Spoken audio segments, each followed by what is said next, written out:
Harry Potter and the Chamber of Secrets. Chapter 2 Dobby's Warning. Harry managed not to shout out, but it was a close thing. The little creature on the bed had large, bat-like ears and bulging green eyes the size of tennis balls.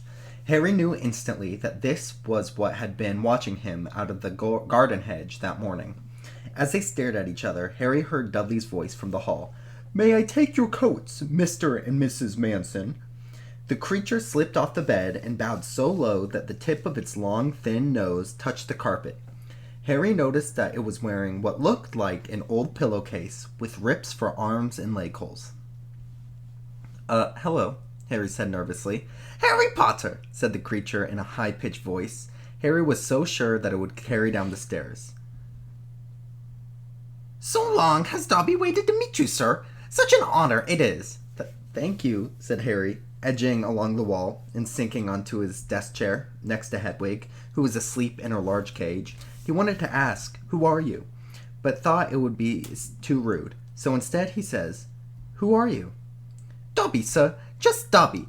Dobby the house elf," said the creature. "Oh, really?" said Harry. I don't want to be rude or anything, but this isn't a great time for me to have a house elf in my bedroom." Aunt Petunia's high, false laugh sounded from the living room. The elf hung its head. "Not that I am not pleased to meet you," said Harry quickly, "but, is there any particular reason that you're here?" "Oh, yes, sir," said Dobby earnestly. "Dobby has come to tell you, sir. It is difficult, sir. Dobby wonders where to begin." "Sit down," Harry said politely, pointing at the bed. To his horror, the elf burst into tears. Very noisy tears. Sit down," he wailed. "Never, never, ever." Harry thought he had heard voices downstairs falter. "I'm sorry," he whispered. "I didn't mean to offend you or anything." "Offend Dobby?" choked the house elf. "Dobby has never been asked to sit down by a wizard, like an equal." Harry tried saying "shh" and look comforting at the same time, ushered Dobby back onto the bed where he sat hiccuping, looking like a large and very ugly doll. At last he managed to control himself, and sat with his gray eyes fixed on Harry in an expression of watery admiration. "You can't have met many decent wizards," said Harry, trying to cheer him up. Dobby shook his head. Then, without warning, he leapt up and started banging his head furiously on the window, shouting, "Bad Dobby! Bad Dobby! Don't... What are you doing?" Harry hissed, springing up and pulling Dobby back onto the bed. Hedwig had woken up with a particularly loud squeak and was beating her wings wildly against the bars of her cage. "Dobby had to punish himself, sir," said the elf, who had gone slightly cross-eyed. "Dobby almost spoke ill of his master, sir." "Your family?" "The wizard family Dobby serves, sir. Dobby is a house elf, bound to serve one house forever and ever." "Do they know you're here?" said Harry curiously. Dobby shuddered. "Oh, no, sir, no. Dobby will have to punish himself most grievously for coming to see you, sir. Dobby will have to shove his ears in the oven door for this. If they even knew, sir." "But won't they notice if you shove your ears in the oven door?" "Dobby doubts it, sir. Dobby's always having to punish himself for something, sir.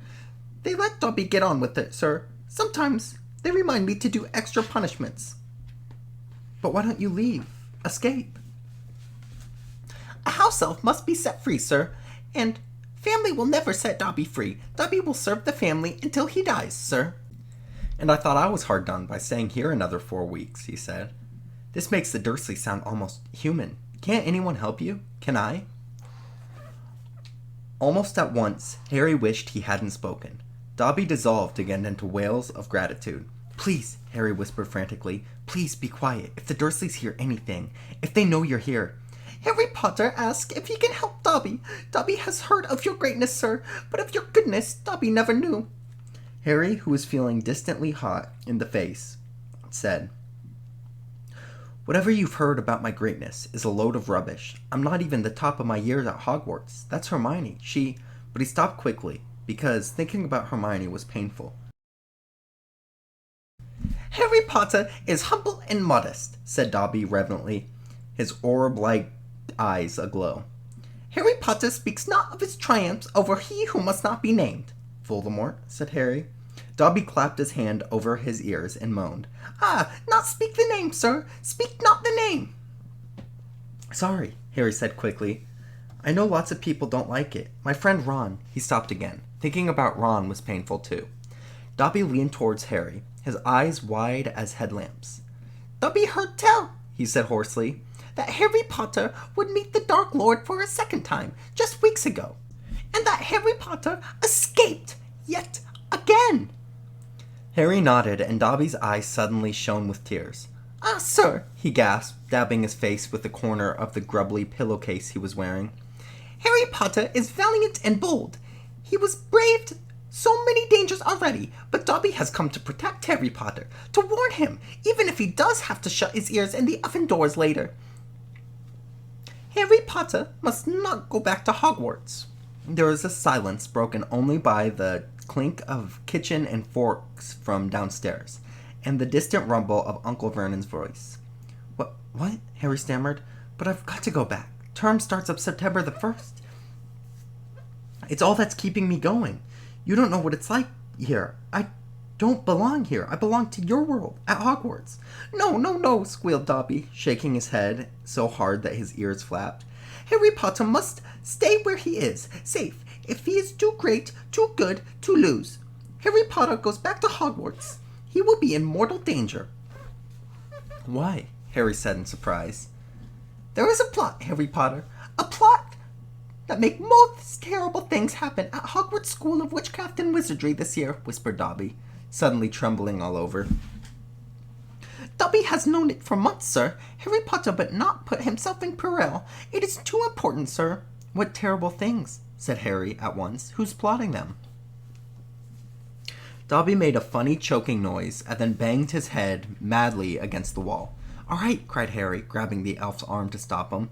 "You can't stay, I understand, but why are you warning me?" A sudden unpleasant thought struck him. "Hang on, this hasn't gotten anything to do with with you-know-who, has it?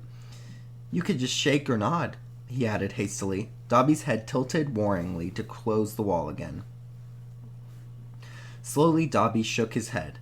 "Not he who must not be named, sir." But Dobby's eyes were wide, and he seemed to be trying to give Harry a hint. Harry, however, was completely at sea. "He hasn't got a brother, has he?"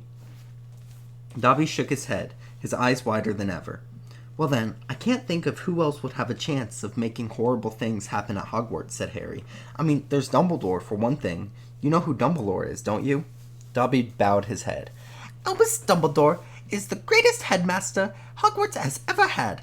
Dobby knows it, sir. Dobby heard Dumbledore's powers rival those of he who must not be named, at the height of his strength. But, sir," Dobby's voice dropped to an urgent whisper, "there are powers Dumbledore doesn't.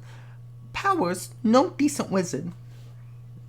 And before Harry could stop him, Dobby bounded off the bed, seized Harry's desk lamp, and started beating himself around the head with an ear-splitting yelp.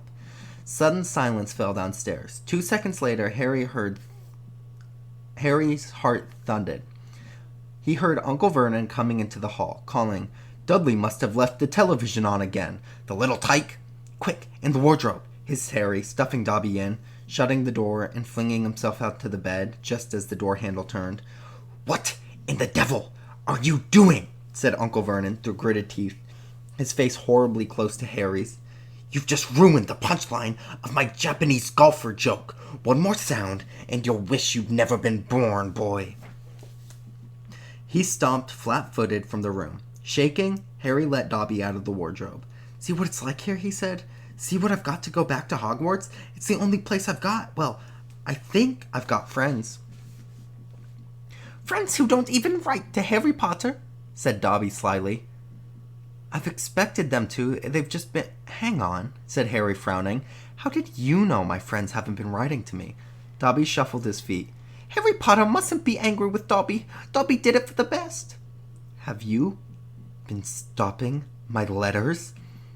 "Dobby has them here, sir," said the elf, stepping nimbly out of Harry's reach. He pulled a thick wad of envelopes from inside the pillowcase he was wearing. Harry could make out Hermione's neat writing, Ron's untidy scrawls, and even a scribble that looked as though it was from the Hogwarts gamekeeper, Hagrid. Dobby blinked anxiously up at Harry. Harry Potter mustn't be angry. Dobby hoped if Harry Potter thought his friends had forgotten him, Harry Potter might not want to go back to school, sir. Harry wasn't listening. He made a grab for the letters, but Dobby jumped out of reach. Harry Potter will have them, sir, if he gives Dobby his word that he will not return to Hogwarts. Ah, sir, this is danger you must not face. Say you will not go back, sir. No, Harry said angrily. Give me my friend's letters. Then Harry Potter leaves Dobby no choice, said the elf sadly. Before Harry could move, Dobby had darted out of the bedroom door, pulled it open, and sprinted down the stairs. Mouth dry, stomach lurching, Harry sprang after them, trying not to make a sound. He jumped the last 6 stairs, landing cat-like on the hall carpet, looking around for Dobby.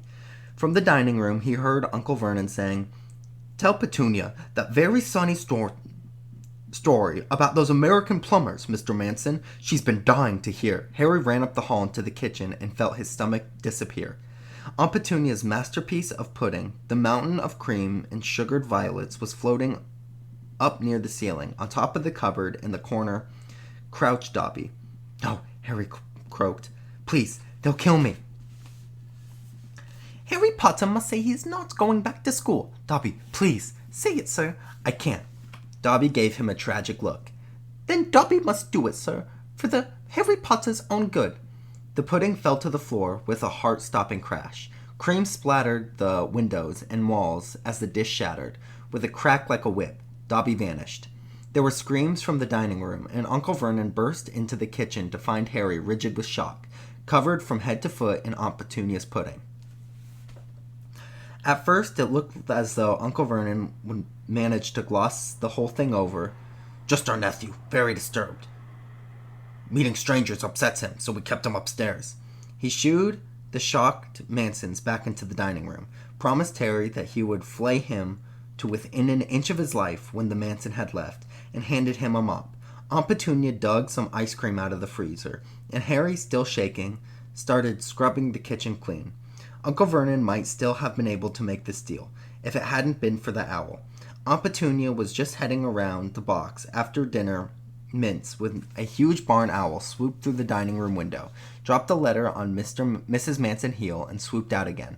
Mrs. Manson screamed like a banshee and ran from the house, shouting about lunatics. Mr. Manson stayed just long enough to tell the Dursleys that his wife was mortally afraid after birds of all shapes and sizes, and asked whether this was their idea of a joke. Harry stood in the kitchen, clutching the mop for support as Uncle Vernon advanced on him, a demonic glint in his eyes. "Read it," he hissed evilly, brandishing the letter the owl had delivered. "Go on, read it." Harry took it. It did not contain birthday greetings. "Dear Mr. Potter, we have received intelligence that a hover charm was used at your place of residence this evening at 12 minutes past 9. As you know, underage wizards are not permitted to perform spells outside of school, and further spell work on your part may lead to an expulsion from said school. Decree for the reasonable restriction of underage sorcery, 1875, paragraph C. We should also ask you remember that any magical activity which risks notice by members of the non-magical community, Muggles, is a serious offense under Section 13 of the International Confederation of Warlock Statute Secrecy. Enjoy your holidays. Yours sincerely, Mephieltha Hopperk. Improper use of magic office, Ministry of Magic." Harry looked up from the letter and gulped. "You didn't tell us you weren't allowed to use magic outside of school," said Uncle Vernon, a mad gleam dancing in his eyes. "Forgot to mention it? Slipped your mind, dare I say?" He was bearing down on Harry like a great bulldog, all of his teeth bared. "Well, I've got news for you, boy. I'm locking you up. You're never going back to that school. Never. And if you try to use magic yourself, they'll expel you." And laughing like a maniac, he dragged Harry back upstairs. Uncle Vernon was as bad as his word. The following morning, he paid a man to fit bars on Harry's window. He himself fitted the cat flap in the bedroom door, so that small amounts of food could be pushed inside 3 times a day. They let Harry out to use the bathroom every morning and evening. Otherwise, he was locked in his room around the clock. 3 days later, the Dursleys were showing no sign of relenting, and Harry couldn't see any way out of this situation. He lay on his bed, watching the sun sink behind the bars on the window, and wondered miserably what was going to happen. What good was magicking himself out of the room if Hogwarts would expel him for doing it? Yet life at Privet Drive reached an all-time low. Now the Dursleys knew that they weren't going to wake up as fruit bats. He had lost his only weapon. Dobby might have saved Harry from the horrible things happening at Hogwarts, but the way things were going, he'd probably starve to death anyway. The cat flap rattled, and Aunt Petunia's hand appeared, pushing a bowl of tin soup into the room. Harry, whose insides were aching with hunger, jumped off of his bed and seized it. The soup was stone cold, but drank half of it in one gulp. Then he crossed the room to Hedwig's cage and tipped the soggy vegetables at the bottom of the bowl into her empty food tray. She ruffled her feather and gave him a look of deep disgust. "It's no good turning your beak up at it. That's all we've got," said Harry grimly. He put the empty bowl back on the floor next to the cat flap and lay back down on the bed, somehow even hungrier than he had been before the soup. Supposing he was still alive in another 4 weeks, what would happen if he didn't turn up at Hogwarts?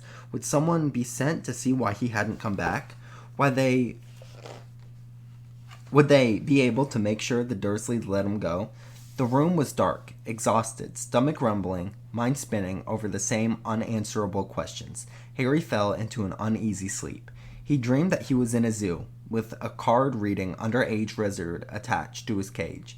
People goggled through the bars at him as he lay starving and weak on a bed of straw.